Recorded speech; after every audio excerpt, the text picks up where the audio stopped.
తర్వాత కాళేశ్వరంలో ఇంకోటి కూడా ఉంది యాంగిల్ చూడాల్సింది. గతంలో ప్రాజెక్టులు కట్టిండ్రు గానీ అవి నిరుపయోగమైనవి. SRSP స్టేజ్ 2 ప్రాజెక్టు 4 లక్షల ఎకరాలకు నీళ్లు ఇస్తాయని కట్టింది. సర్కారు తుమ్మ తప్ప 1 ఎకరం బారలేదు.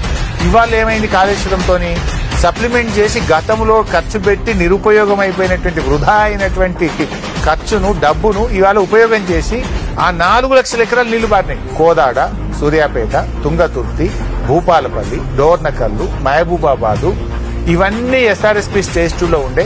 1 ఎకరం నీళ్లు రాకు 2 ఎకరాలు పక్కాగా పంట పండుతున్నాయంటే అది కాళేశ్వరం ప్రాజెక్టు. పేరుకు SRSP కానీ ఇప్పుడు పారుతున్న నీళ్లు కాళేశ్వరం నీళ్లు. పంటే సాక్ష్యం అండి. 2,49 లక్షల మెట్రిక్ టన్నుల పంట మంజూడంటే ఏంది?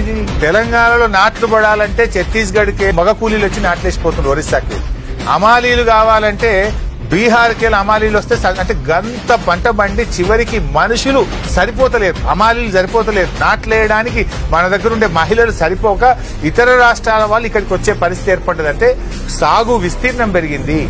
గతంలో 1 పంట పండితే 2 పంటలు పెరిగినాయి.